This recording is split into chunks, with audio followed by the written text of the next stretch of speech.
Siempre que se hace una historia, se habla de un viejo, de un niño, de sí. Hola, estamos aquí tras las vacaciones en un nuevo La Comuna en Profundidad. Primero vamos a hacer un pequeño dossier sobre lo que ha ido ocurriendo este verano.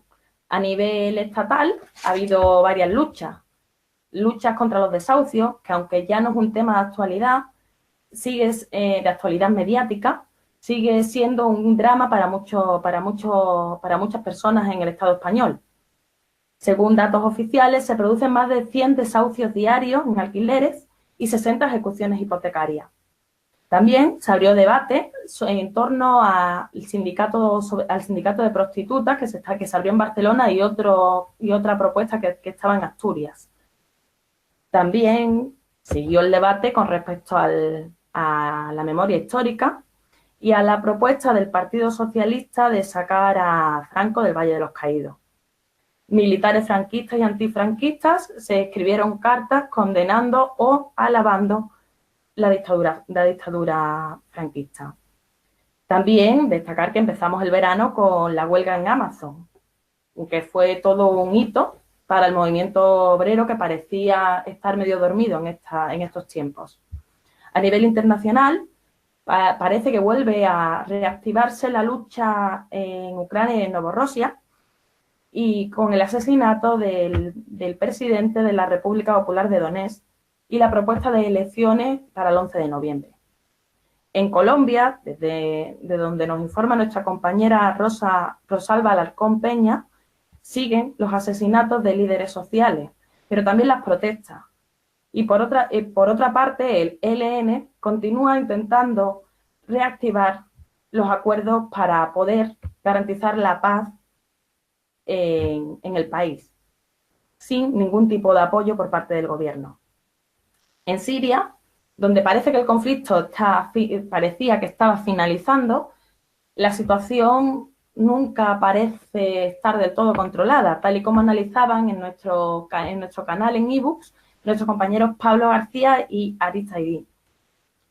En Venezuela, destacar el atentado contra Maduro a principios de agosto, mientras aún seguía coleteando el intento de agresión en Nicaragua, que fue finalmente prácticamente paralizado por el propio pueblo nicaragüense.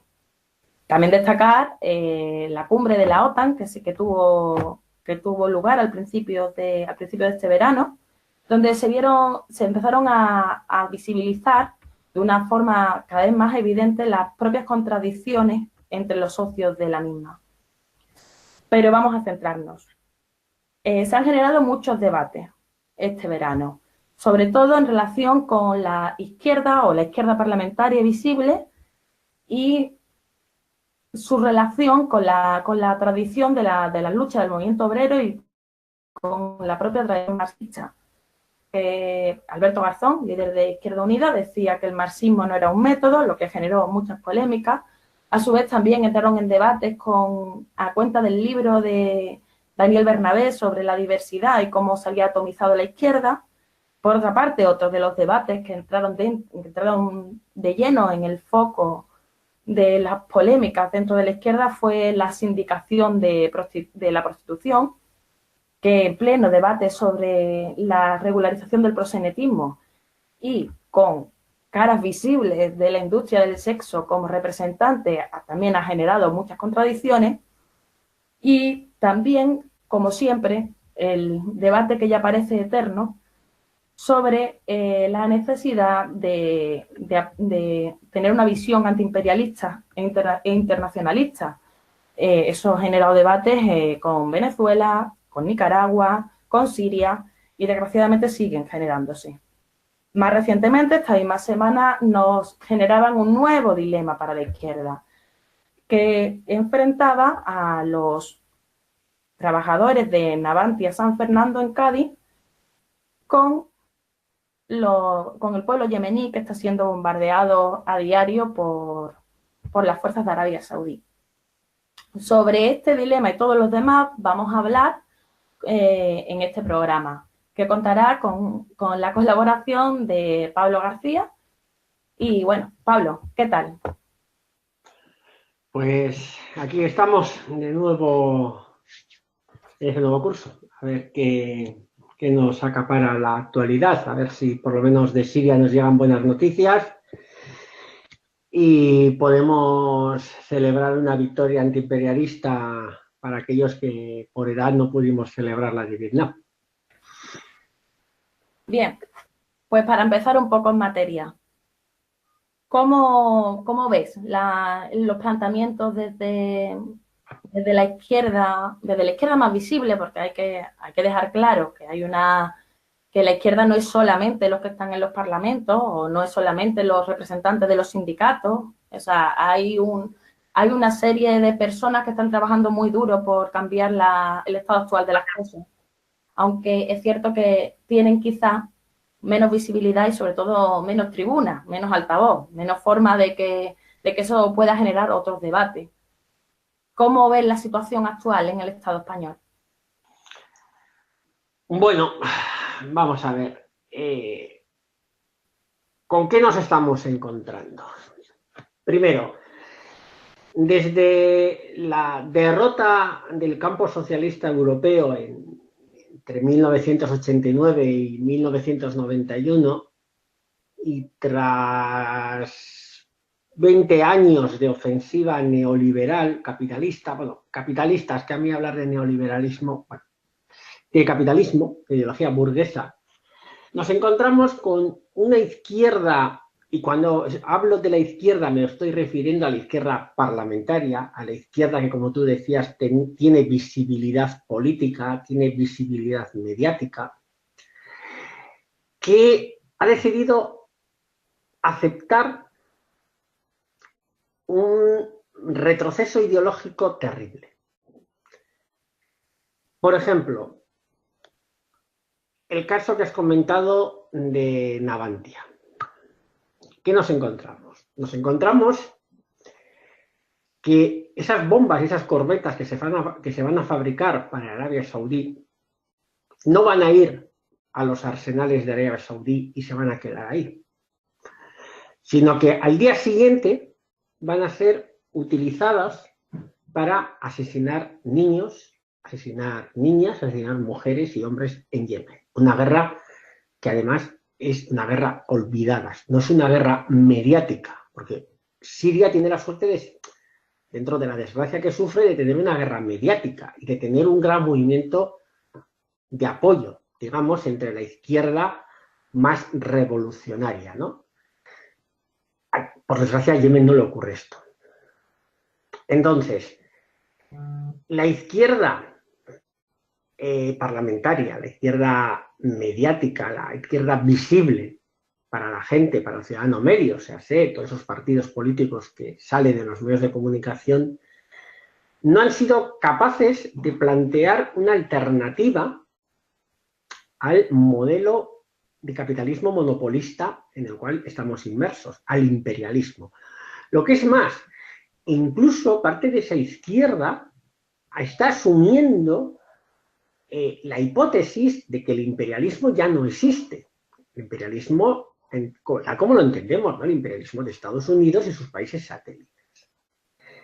Y eso es un gran retroceso ideológico, porque lógicamente no podemos culpar a los trabajadores de Navantia, al soldador, del astillero, que está allí, porque tiene que alimentar a su familia, eso por descontado. O sea, a esa contradicción tenemos que asumir a los trabajadores que estamos en el pleno epicentro del capitalismo. Yo soy informático y yo sé perfectamente que mi trabajo puede ser destinado para la dominación imperialista. El problema es cuando desde la vanguardia del movimiento obrero, desde los sindicatos y desde las propias organizaciones de izquierdas o partidos de izquierda, no se está yendo más allá, no se está planteando que esas armas que se van a construir allí van a ser utilizadas, ¿no? Pero claro, ¿cómo podemos pedir a esas organizaciones de izquierda que tengan un análisis marxista de la realidad y que vayan más allá y que asuman la teoría del imperialismo cuando uno de los líderes de esas organizaciones marxistas, Alberto Garzón, decide, por cuenta propia, afirmar que el marxismo no es un método. Eso desarma, bueno, sí, efectivamente, desarma a la clase trabajadora de su mayor herramienta para poder analizar eso, para que la gente pueda analizar que en un mundo imperialista, en un mundo de un capitalismo monopolista como el que estamos viviendo, pero no es de ahora, se vive ya desde principios, finales del siglo XIX y principios del siglo XX. Eso Lenin ya escribió en principios del, no sé, fue en 1913, 14, bueno, no me acuerdo exactamente el año, su famosa obra, El imperialismo, fase superior del capitalismo. O sea, llevamos más de 100 años en un imperialismo monopolista donde la contradicción no pasa por socialismo, capitalismo, sino por soberanía de los pueblos, imperialismo, y la gente ha retrocedido y no es capaz de asimilar esto. Por eso vemos, y con esto ya termino esta primera intervención, que a gente de izquierdas diciendo no voy a apoyar a Venezuela porque no es socialista o marxista-leninista como ellos entienden que tiene que ser, o tiene que ser un país socialista, ¿no?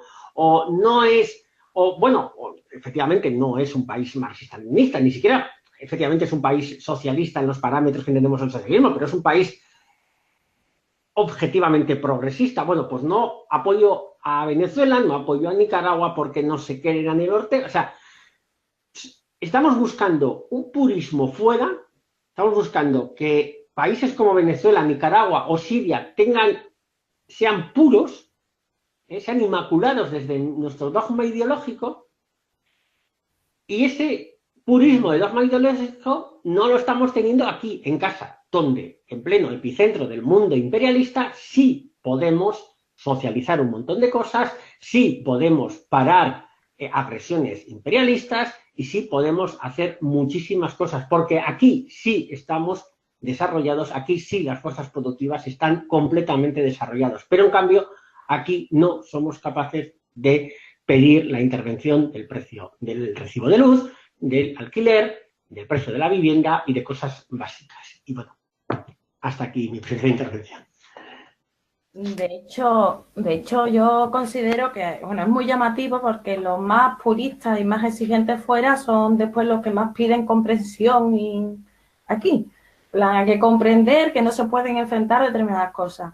Yo creo que, por ejemplo, con el asunto este en concreto de Arabia Saudí, también se pone, creo que hay varios elementos que hay que tener en cuenta.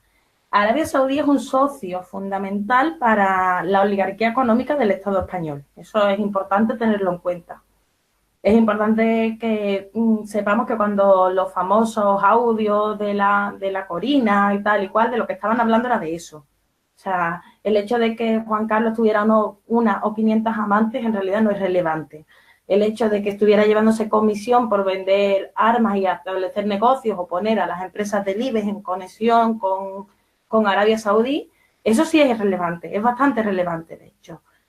Y entonces a mí, por ejemplo, sí que me ha resultado muy llamativo, precisamente por lo que hablamos de lo que tiene visibilidad, de lo que tiene una tribuna, de lo que genera un debate también mediático. Me ha llamado mucho la atención que en concreto este caso se esté poniendo mucho en relevancia. O sea, este supuesto dilema entre comer o fabricar armas para Arabia Saudí. Para Arabia Saudí en concreto, que aparte de masacrar al pueblo de Yemen, es el socio fundamental de la oligarquía económica del Estado español, o sea, que no es un cualquiera.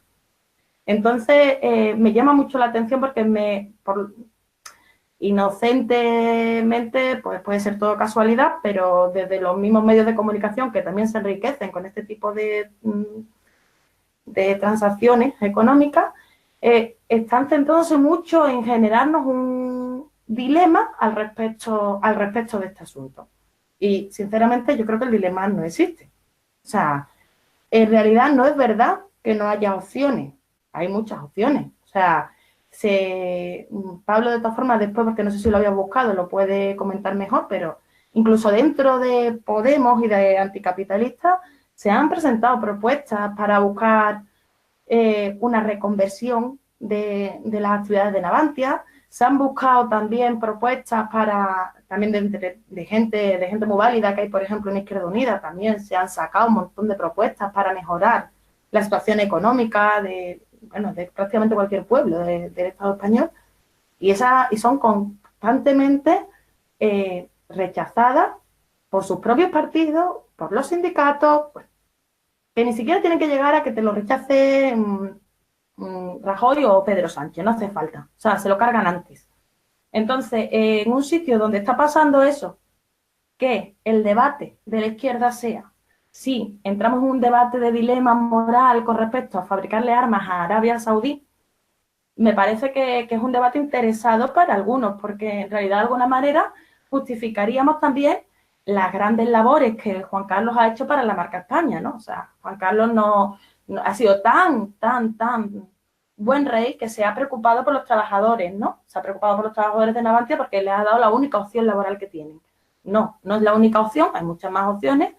De hecho, es bastante triste que a nivel industrial cada vez haya menos industria, porque se ha deliberadamente, o sea, al principio de la crisis, muchas pequeñas y medianas empresas que son sobre todo desde el posmodernismo, están mucho con consumo local, no sé qué, bueno, pues el consumismo local, por así decirlo, está desapareciendo porque las tiendas, las pequeñas empresas que estaban en los distintos sitios, han ido desapareciendo. Y han ido desapareciendo, entre otras cosas, porque han tenido deudas que no han podido pagar, se han metido accionistas, se han metido empresas grandes que no tenían ningún interés en sacarlas adelante y han ido desapareciendo. Entonces, si lo que te preocupa, ya incluso desde una perspectiva posmo, es poder consumir productos buenos de la tierra, locales, que la gente de tu barrio tenga trabajo, entonces vamos a dejar de caer en falsos dilemas que lo que benefician es a la marca España y son el IBEX 35, Juan Carlos y ahora su hijo, y vamos a centrarnos en cuáles son los problemas que realmente hay y que sí que se pueden enfrentar. O sea, sí, porque han sido provocados. O sea, no han desaparecido la mayor parte de esas industrias o de esas pequeñas empresas porque sí, sino porque se han llevado a cabo unas políticas que iban en la dirección de que eso desapareciera. Porque es lo que interesa al capital. Al capital le interesa sobre todo la acumulación de capital, ¿no? Eso ya es un principio como muy básico. Y entonces creo que sería importantísimo que desde esa izquierda visible se empezaran a hablar de los problemas de verdad, que fueran simplemente ya honestos y que dijeran que no es verdad, que el dilema este nos lo están creando simplemente para poder reforzar sus negocios. Ya está.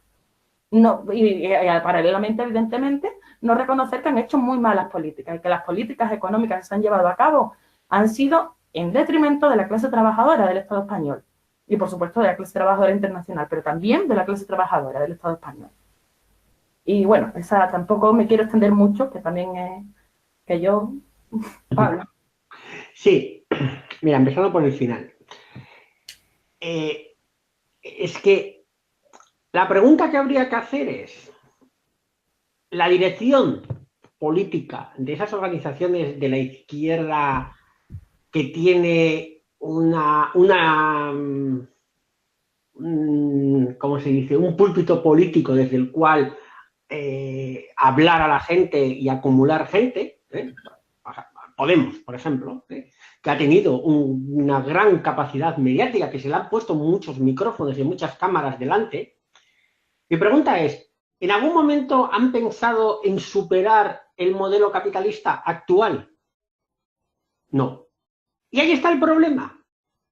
Cuando la gente se monta sus movidas mentales y empieza y nos habla, no, es que el ecosocialismo, el decrecimiento, el consumo local, no tenéis ni idea de cómo funciona el mundo capitalista porque habéis dejado de leer a los clásicos, habéis dejado de leer a Marx, a Lenin, a Stein, a Mao, a Fidel, y os habéis dedicado a leer a una sarta de posmodernos que no paran de decir sandeces. Y ese es el grave problema, porque si leyeseis a los clásicos, sobre todo a Lenin, y a los posteriores, a los que estudiaron el imperialismo, os daríais cuenta que el modelo capitalista nunca, jamás volverá a ser el modelo capitalista que conoció Marx con un montón de negocios, de pequeños negocios. No, no, no.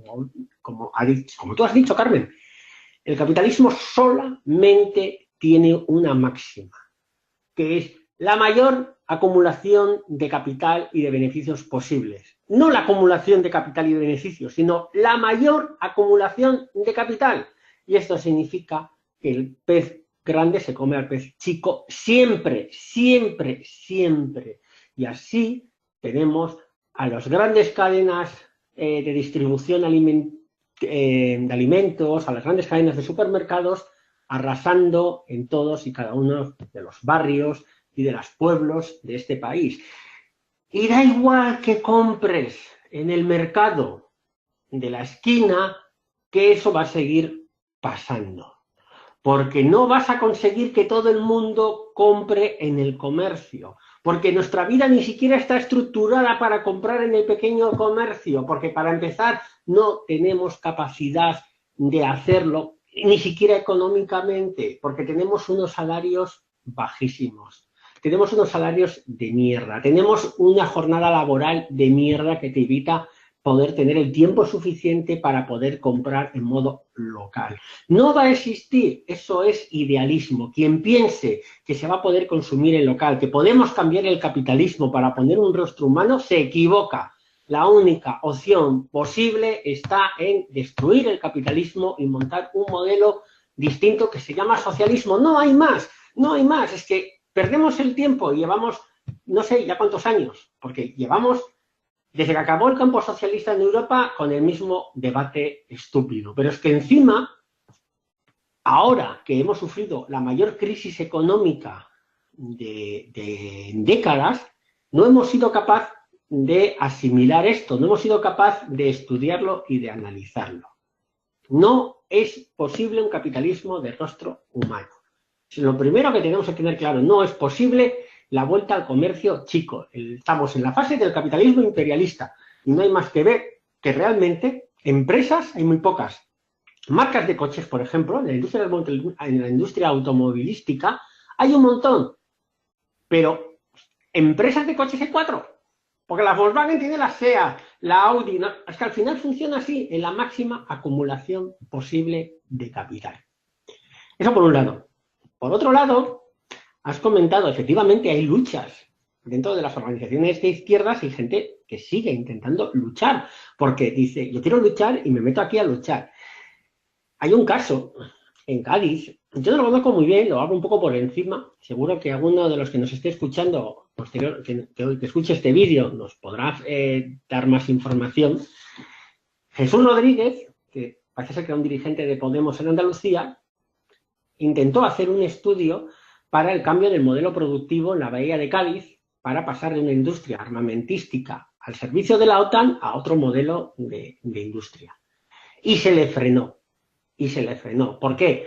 Porque, repito, no hay capacidad ideológica en la izquierda. Ni Comisiones Obreras, ni Podemos, ni Izquierda Unida están por la labor de cambiar el modelo. Porque para eso lo primero que tendrían que hacer es rechazar a la OTAN, es rechazar a la Unión Europea. Y Podemos, aun habiendo gente que la rechaza y aun habiendo gente que no la quiere, la dirección política y la línea ideológica de Podemos es la de asumir la OTAN y asumir la Unión Europea. Si asumimos la OTAN y asumimos la Unión Europea, no hay salida posible al actual modelo productivo y seguiremos siendo fábrica de armas para bombardear en Yemen, bombardear en Siria o bombardear en cualquier otra parte del mundo. Y además tenemos otro problema y es que la Casa Real Española, que tiene una gran importancia dentro de la monarquía española, es amiga, prima, hermana de la Casa Real Saudí, que además son una pandilla de piratas, de estafadores y de siervos del imperialismo, desde hace muchos años. Me refiero a la Casa Real Saudí. Y bueno, te cedo la palabra que si yo me enrollo.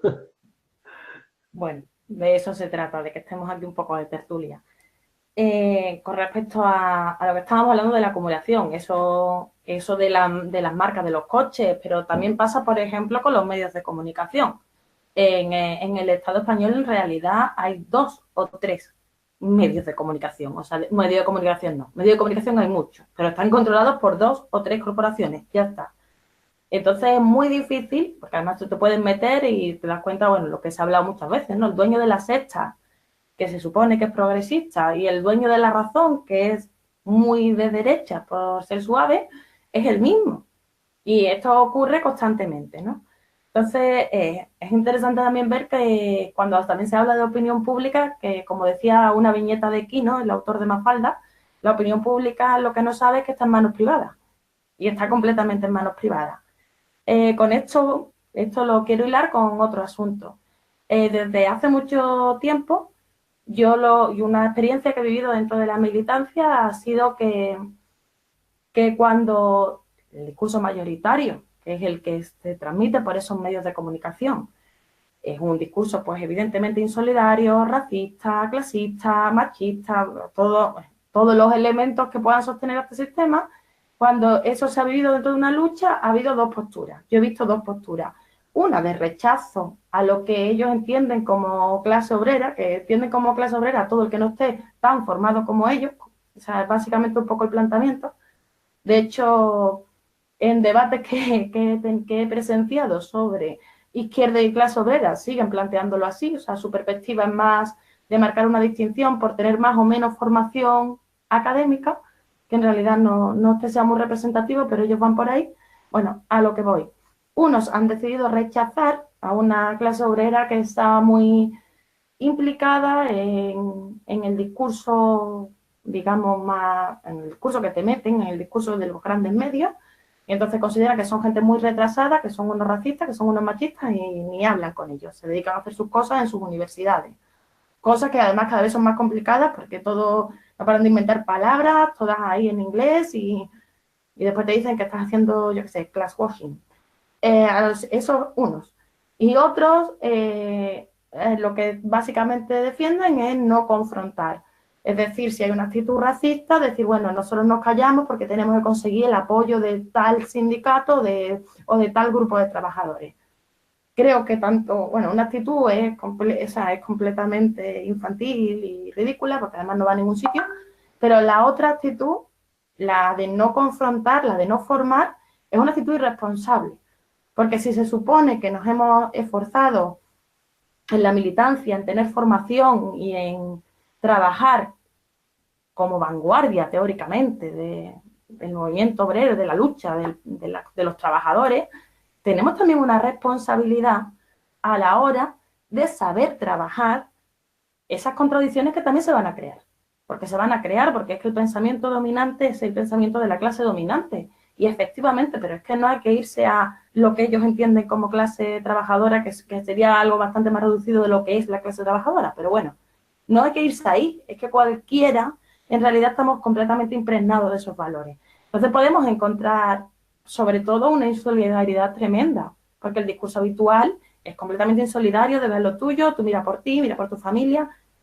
Si no somos capaces, en nuestras actividades de lucha, de formar a otros en una idea de solidaridad, creo que no vamos a ninguna parte.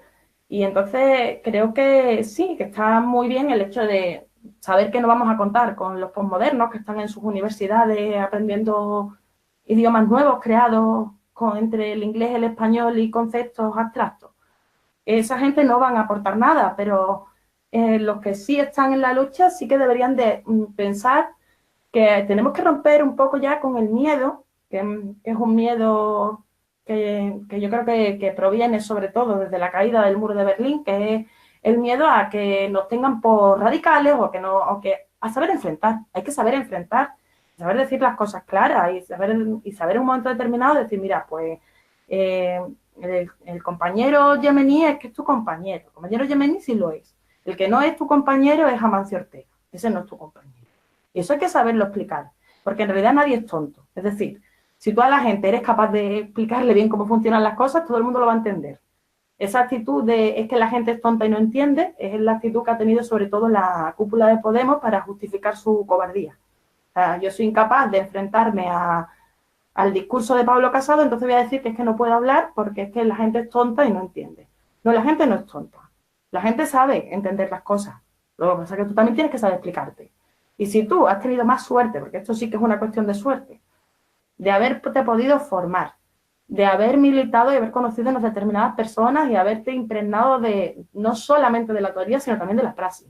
Si tú has tenido la suerte de todo eso, tú tienes una obligación para con el resto.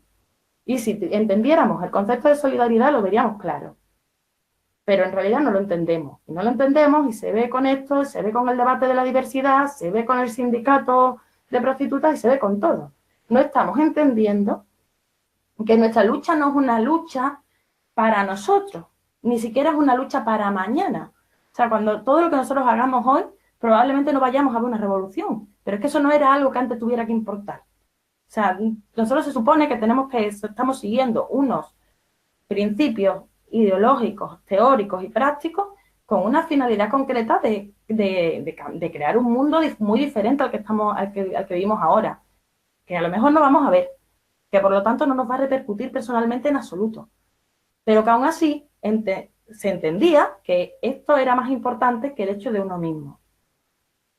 Haber perdido esa conciencia de solidaridad de clase y haber apostado por una lucha egoísta, que también por ahí viene todo el tema de las identidades y de la diversidad, viene por ahí, viene por intentar sumar a las luchas a través de las circunstancias personales de cada uno y al final generando enfrentamientos, que es muy absurdo. Evidentemente todos estamos bastante fastidiados por este sistema y algunos más, algunos menos, pero es que en realidad ese no es el tema. Es que no debería de serlo. Y si nos están planteando que ese es el tema, lo que están consiguiendo en realidad es que, para empezar, como nadie va a querer sentirse víctima, lo que está consiguiendo es que mucha gente se vaya de ahí corriendo. Y después para seguir enfrentarnos. Y enfrentarnos hasta el punto de que ahora ya podamos tragar con piedras de molino como el asunto que estamos hablando, ¿no? Entonces, siendo sincera, creo que hay un problema de pérdida de identidad real de lo que viene a ser la lucha.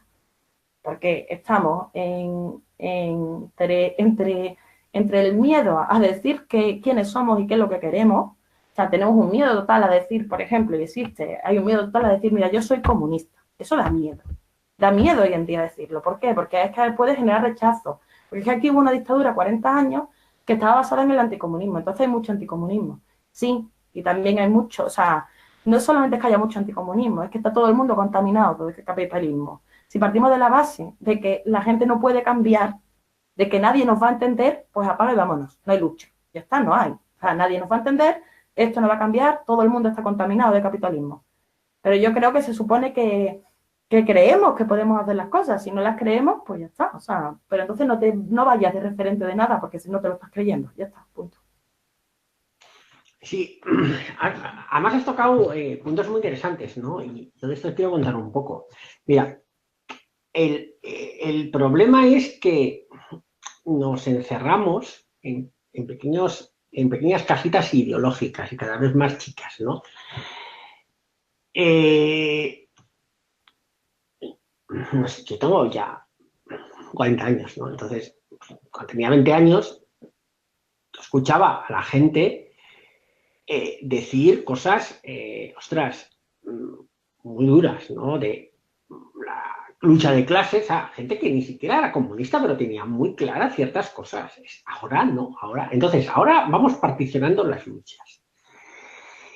Y lo peor de todo, no solamente es que hemos asimilado hemos asimilado la ideología burguesa, sino que encima estamos asimilando el lenguaje burgués. Estamos haciendo nuestro ciertas palabras según la ideología que la burguesía y el imperialismo la quieren dar. Y la primera de ellas, y esto igual no gusta, pero es así de cierto, es el tema de los refugiados y la inmigración. No son refugiados la mayor parte de la gente que viene aquí, no son refugiados.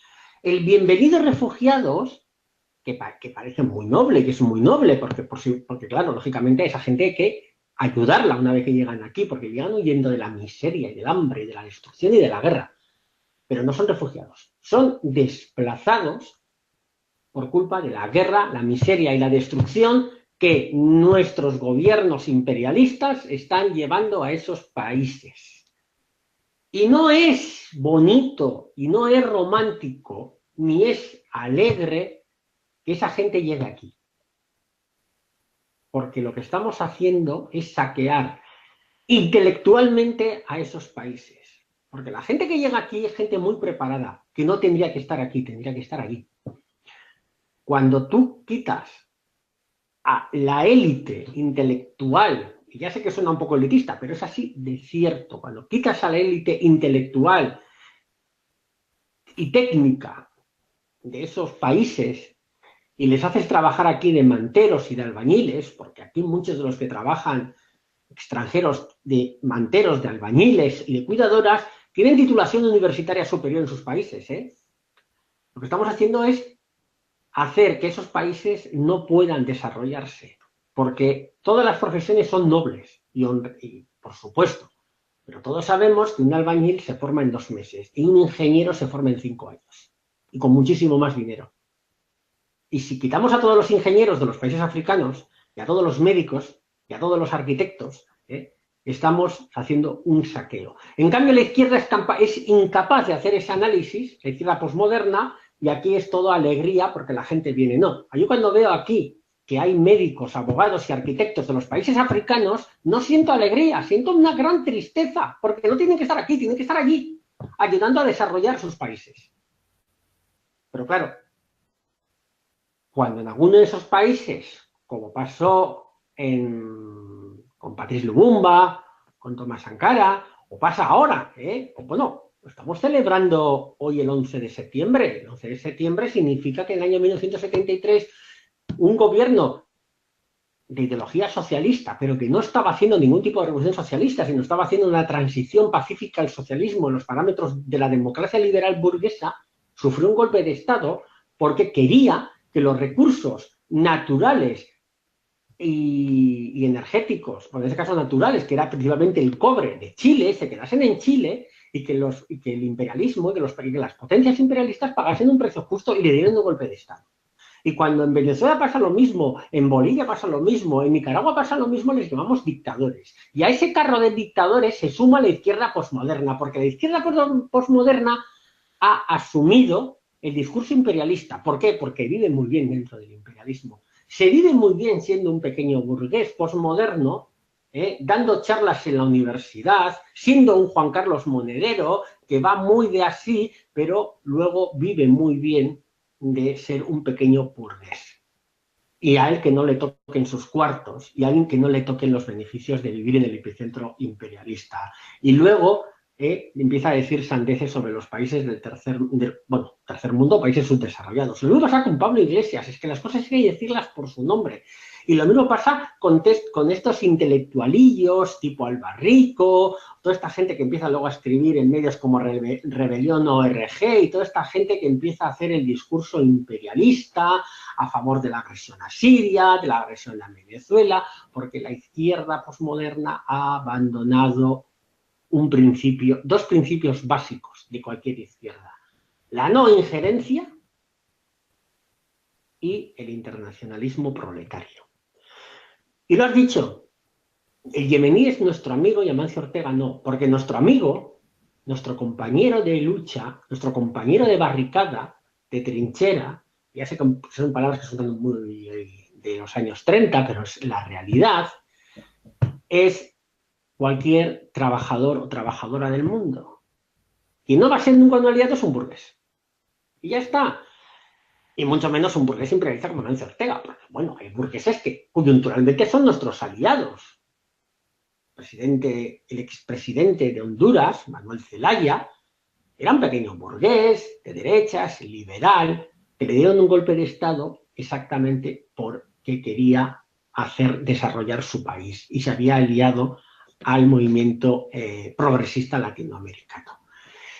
Pero cuando empezamos a hacer esos análisis, a la gente le estalla la cabeza, es lo que yo decía antes, porque la gente ha abandonado todos los análisis y va al análisis fácil, rancio, de bueno, es que ese es un burgués. No somos capaces, hemos retrocedido mucho.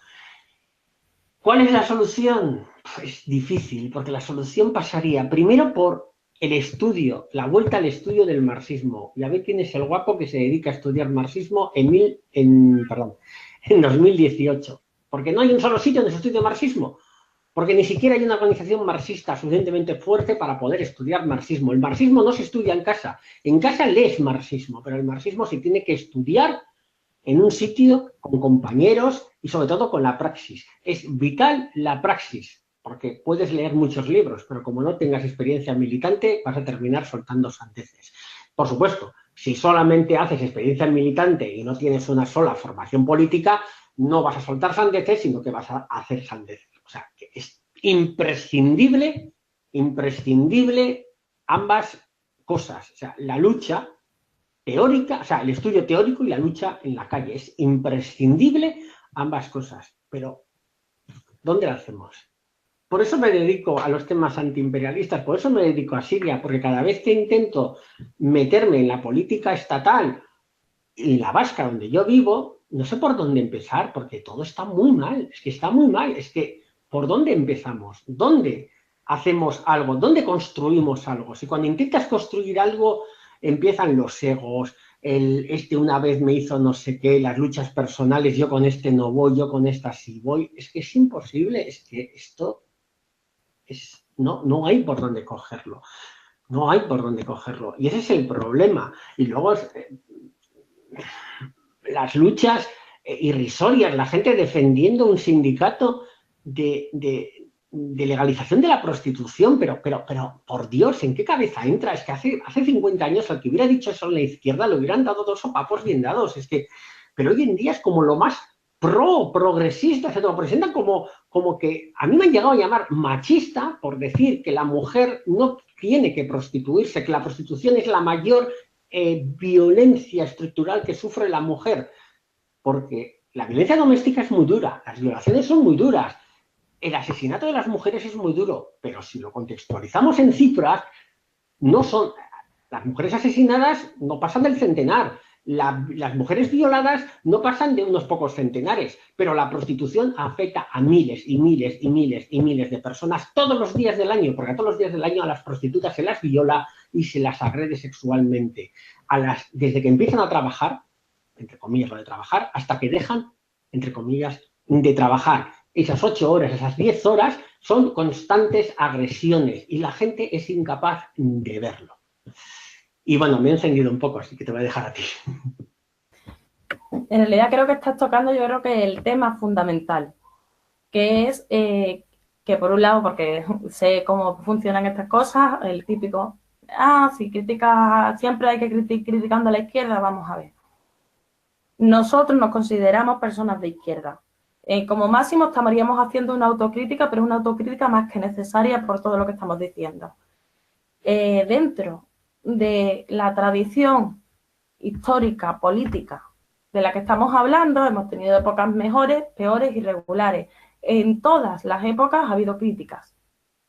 Si leemos la crítica al programa de Gotha de Marx, es brutal, o sea, no se puede ser más insultante, y no me imagino que nadie diga, hoy mira, Marx está haciendo el juego a la derecha. Bueno, a lo que voy. Si lo que pretendemos con este análisis, sobre todo, es intentar poner en valor también la actividad de la gente que está trabajando y que está trabajando muy duro. Y también poner en relación, como podamos, todas las situaciones que se están dando para que podamos tener herramientas. Nosotros creamos un medio alternativo como es la comuna con la intención de poder hablar y poder debatir sobre una serie de cuestiones que en otros espacios no podíamos. Pero esto es un medio de comunicación. Esto no es una organización política. La organización política tendrá que llegar y me gustaría que llegase, porque es más que necesario que estemos formados, que estemos preparados, que estemos militando y que estemos todos a una. Y sobre todo que, bajo mi punto de vista, perder un poco los miedos que tenemos heredados dentro de los que han sido los fracasos, y también nos sintamos un poquito más fuertes en nuestras victorias, porque necesitamos esa fuerza ahora mismo. yo soy muy crítica siempre con el pesimismo porque creo que el pesimismo es algo que solamente pueden tener los que se lo pueden permitir. O sea, si tu situación está tan mal, no tienes más remedio que creerte que lo vas a conseguir, porque si no te crees que lo vas a conseguir, sí que no vas a ir a ningún sitio. Así que no se trata de decir está todo perdido, ni se trata de decir todo está mal. No, a ver, ni está todo perdido, ni todo está mal. Mucha gente que lucha, hay mucha gente que lucha dentro de organizaciones y de partidos pequeños que mucha gente ni conoce. Hay gente que lucha dentro de sindicatos mayoritarios, hay gente noble dentro de comisiones obreras, hay gente noble incluso dentro de UGT, o sea, hay gente noble en muchísimos sitios, no es que no la haya. En los partidos igual, hay mucha gente que lucha, por ejemplo, y que me consta que luchan dentro del partido político Podemos.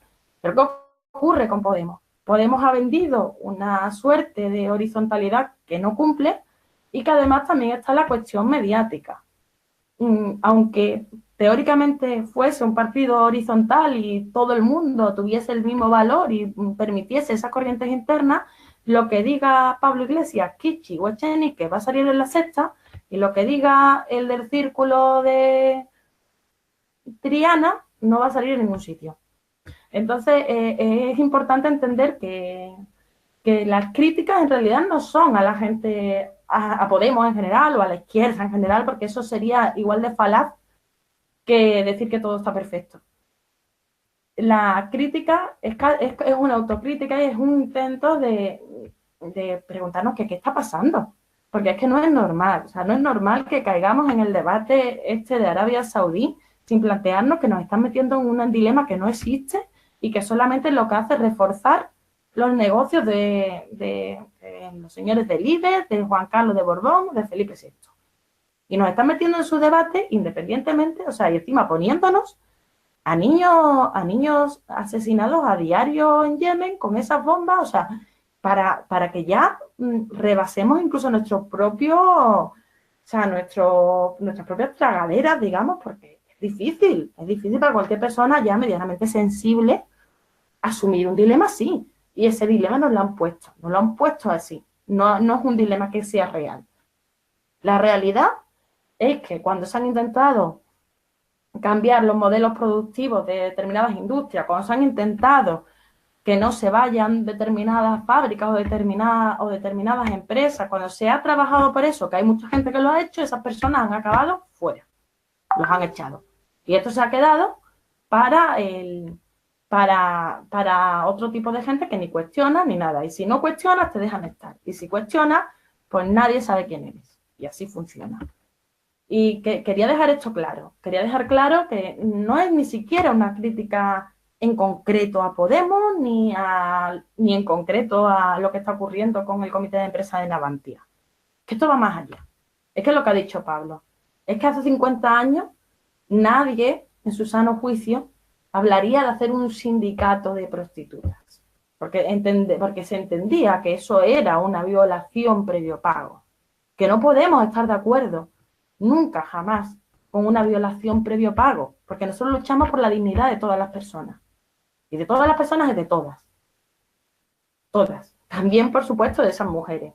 Y si me dicen, es que hay mujeres que lo hacen porque quieren, me da igual. O sea, y si hay esclavos que lo hacen porque quieren, ¿vamos a asumir la esclavitud? O sea, ese planteamiento es un planteamiento ridículo. Es ridículo en todo punto. Aunque fuese verdad que lo hace porque quiere, no sirve para justificar eso. Cuando hablan de libertad, también hay que entender que incluso en un régimen burgués la libertad tiene sus límites. A la gente la meten en la cárcel, se asesinan, por ejemplo. O sea, entonces, ¿qué pasa? Es que si es su identidad la de ser un asesino, lo dejamos libre. Esos son falacias ridículas. Y hace no tanto tiempo nadie caía en esas falacias ridículas. Y tenemos que plantearnos por qué estamos cayendo en falacias ridículas. ¿Por qué estamos cayendo en dilemas falsos? ¿Por qué estamos cayendo en discursos liberales con respecto a la lucha por la emancipación de las mujeres? Estamos cayendo en una serie de cosas que no tienen ningún sentido.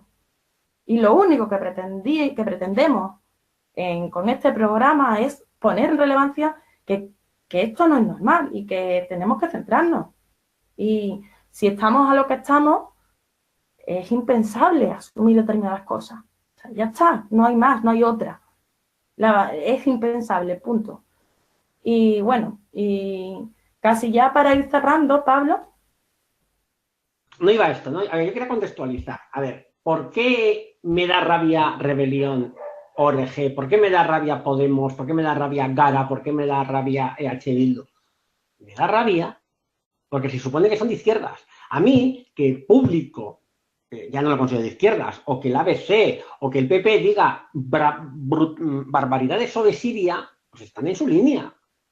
Pero que en rebelión.org se digan barbaridades sobre Siria, sobre Nicaragua, sobre Venezuela, me duele, me duele. Por eso me enfado, me duele, porque se supone que estamos en la misma barricada. Y hoy, bueno, hay un Twitter de denuncia de un compañero nuestro, de Aritz, contra Caos en la Red, porque Caos en la Red acaba de publicar un artículo que se llama Hezbollah, una fuerza contrarrevolucionaria, que es la misma argumentación de propaganda imperialista que utiliza Israel y utiliza Estados Unidos para atacar a Hezbollah. Sin entender qué es Hezbollah, sin entender el papel revolucionario y progresista y sobre todo de resistencia de la causa palestina que tiene Hezbollah. Y entonces, si Caos en la Red es capaz de publicar semejante artículo basura imperialista que parece que lo ha redactado el Mossad, pues hay que decirlo, claramente hay que decirlo. Y sabemos que Caos en la Red es gente honrada, pues está el compañero Moro que va a dentro de un mes tener que ir a la Audiencia Nacional porque le quieren meter en la cárcel. Es cierto, hay que solidarizarse con el compañero Moro y hay gente honrada, porque eso es un compañero que está dentro de Caos en la Red. Caos en la Red hay gente honrada. Por eso me duele, me duele que un compañero, me duele que un medio de comunicación que debería de ser un medio de comunicación revolucionario, que además tiene una cierta penetración entre los sectores de izquierda y que la gente lo lee, sea capaz de publicar semejante basura. Porque esto hace mucho daño. Este artículo lo publica ABC y ya está, no pasa nada, lo publica ABC, pues está en su línea, pero que lo publica Caos en la Red hace muchísimo daño. Y ahí va mi crítica. En Izquierda Unida, la dirección de Izquierda Unida, pues deja mucho que desear. En la base militante de Izquierda Unida hay gente internacionalista. De hecho, el movimiento de solidaridad con Siria parte en el Estado español del Partido Comunista de España, del PCE, y en Euskal Herria hay parte de muchas organizaciones, entre las cuales también está el EPK. Y eso hay que decírselo, hay que reconocérselo. Hay gente en el movimiento internacionalista que pertenece a Izquierda Unida, hay que decírselo. Pero cuidado, no son ellos los que salen en los medios de comunicación, no son ellos la vanguardia ideológica de la clase trabajadora, exceptuando en el barrio o en el pueblo donde estén trabajando, que sí lo serán, pero por desgracia la gente ve el discurso de Pablo Iglesias y ve el discurso de Alberto Garzón. Y entonces la gente de izquierda no se identifica con esos discursos. Y cuando la izquierda abandona los espacios que tendrían que ser sus espacios de lucha, el antiimperialismo, principalmente la solidaridad internacionalista, cuando abandonas eso por una cuota mediática, para evitar el acoso mediático, para que cuando hables de Venezuela, pues digas, bueno, sí, es que Maduro, no sé, y no tengas la valentía de decir, ahí lo que hay es una guerra de agresión, y sí, los presos políticos golpistas están muy bien en la cárcel y tienen que seguir en la cárcel, como no tienes esa capacidad o no quieres asumir eso, abandonas ese espacio político. Y en política los espacios vacíos no existen. Lo que tú abandonas lo van a coger otros. ¿Y quién está cogiendo parte de esos espacios políticos que tú abandonas en la calle, en el día a día, con los problemas de la gente? En España, como en Europa, la extrema derecha. Hogar Social Madrid. Mira, yo, Hogar Social Madrid, los admiro. Yo admiro a Melissa. Es súper inteligente. Es una nazi que hace que 10 años atrás todo el mundo sabría que es una nazi y nadie le haría caso, que se presenta con una fachada de moderada, populista, con un discurso que llega a las clases trabajadoras que están sufriendo en sus barrios problemas sociales, porque la inmigración trae problemas sociales, no podemos negarlo. no como los quiere plantear la izquierda y la derecha, pero los barrios degradados tienen problemas sociales con la inmigración y con no la inmigración. Y ahí la extrema derecha juega muy bien sus bazas y nosotros no estamos, la izquierda no está en esos barrios sociales. La izquierda mediática está en la universidad, en la sexta y en los espacios muy chic, pero no está en los barrios. Me estoy hablando de la izquierda mediática, de los grandes dirigentes. ¿Quién está? El militante de base rompiéndose los cuernos para que luego lo que el militante de base dice y hace, la dirección política no le haga caso. Y eso ocurre. Hay en el Estado español hay una gran base, hay una gran fuerza militante y se demostró en 2011, en 2012 y en 2013, donde hubo muchísimas manifestaciones y muchísimas protestas sociales que iban a más. Las marchas de la dignidad, el sindicato del SAT, la marea blanca, la marea verde en la educación, la blanca en la sanidad, incluso el 11M, que salió la gente a la calle y no había un solo dirigente comunista para hablarle a las masas como habría que hablarles. Ese es el problema. Yo hago autocrítica, yo me burlé del 15M y yo hago autocrítica, no nos teníamos que haber burlado de la gente del 15M. Teníamos que haber ido a ideologizar a la gente del 15M y a decirles, yo no te vengo a hablar de política, te vengo a hablar de casa, de trabajo, de pan. De decirles, no, chicos, no hay posibilidad de un alquiler digno en el capitalismo, porque el capitalismo no te va a garantizar una vivienda, no te va a garantizar una sanidad, tienes que luchar, y no estábamos. Y cuando se movió las cosas, no estábamos. Se estuvo, pero no había una organización comunista fuerte para... A ver, no estaba en la organización comunista, había mucha gente que estaba. Hubo muchísima gente trabajando el 15M, pero no hay una organización comunista, hay una organización política lo suficientemente fuerte como para haber hecho una buena política. Entonces se dejó a los militantes solos en la calle y aún así se consiguieron hacer grandes cosas. Yo tengo esperanza en todos los pueblos que forman el Estado español. El gallego, en el andaluz, en el vasco, cada uno dentro de la propia lucha de liberación nacional que llevamos algunos. Yo también tengo muy claro que posiblemente el Estado español lo que tiene que hacer es desaparecer como Estado y luego ya se verá qué se hace. Creo que ya no es imposible, ¿no? Pero bueno, ese es otro debate, no vamos a alargar el tema, que nos tenemos que ir. Yo tengo esperanza, por supuesto que tengo esperanza, porque hay mucha gente en la calle trabajando. El problema es a ver cómo conseguimos preparar una organización comunista fuerte. Ese es el trabajo. Y te dejo a ti, Carmen, ya. Pues eso, ya a modo de cierre, cierto. O sea, en realidad eso es un poco con lo que nos queremos quedar. Nosotros trabajamos como podemos por sacar adelante un medio de comunicación.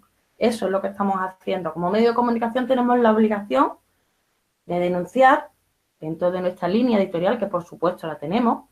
En la comuna no se publica todo lo que nos llega, no es obligatorio, de hecho que sea así. Tenemos una línea editorial como la tiene El País también, y en El País tampoco se publica todo lo que todo el mundo piensa, sino lo que El País considera, ¿no? Pero somos un medio de comunicación y ya está. Entonces nos sentimos en la obligación, dentro de nuestra línea editorial, de denunciar determinadas cosas. Y de denunciar las cosas que no se están haciendo bien dentro del espectro ideológico en el que nosotros nos movemos, porque es lo que ha dicho Pablo. O sea, a mí que ponte Albert Rivera diga cosas de derecha, me parece lo normal, es Albert Rivera, o sea, no me traiciona. Es que muchas veces he escuchado, Pablo Iglesias te traiciona y Albert Rivera no. Pues claro, porque Pablo Iglesias está ocupando un espacio que se supone que compartimos y Albert Rivera no tiene capacidad de traicionar a la izquierda, porque no es de izquierda, ni lo ha dicho, ni lo ha insinuado. Nada, o sea, no tiene nada que ver. Podemos decir que tampoco se han declarado de izquierda, pero sí se declararon de los de abajo, de los cambios, etcétera. ¿Están representando a los de abajo y a los de los cambios? Bueno, pues alguna gente sí, como hemos hablado, pero su cúpula y los que tienen visibilidad, no. Entonces, ¿qué es lo que nos hace daño? Eso nos hace daño. Nos hace daño a todos, porque para empezar la sensación que se transmite es una sensación de rendición. caer en debates como los que se están cayendo es otra rendición. No estar luchando por lo que tendríamos que estar luchando y además sabemos que es, siguen siendo rendiciones. Y siendo sinceros, no nos podemos permitir seguir acumulando derrotas. También tenemos que empezar a intentar trabajar por alguna victoria. Y en ese sentido, es en el sentido en el que estamos hablando.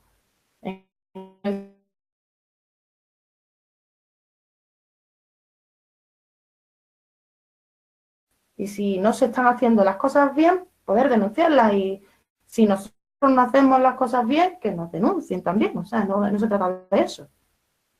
Se trata de intentar tirar para adelante, ¿no? Todos y conseguir una vida donde la dignidad de las personas esté garantizada. Ya está. Es que es así de sencillo. A veces parece, es eso, es la dignidad. ¿Qué es la dignidad? Pues creo que todos sabemos lo que es la dignidad. Y para que la dignidad de todas las personas esté garantizada, pues sí, hay una serie de personas que no podrán seguir manteniendo la forma de vida que tienen. Y eso en lenguaje sencillo y llano, de cuáles son más o menos las propuestas. Bueno, Pablo, nos vemos para la próxima, a ver si ya concretaremos temas más concretos. Bueno, ya haremos temas más concretos y bueno, pues muchísimas gracias. Bien, pues nos vemos en la próxima. Venga, hasta luego. Hasta luego.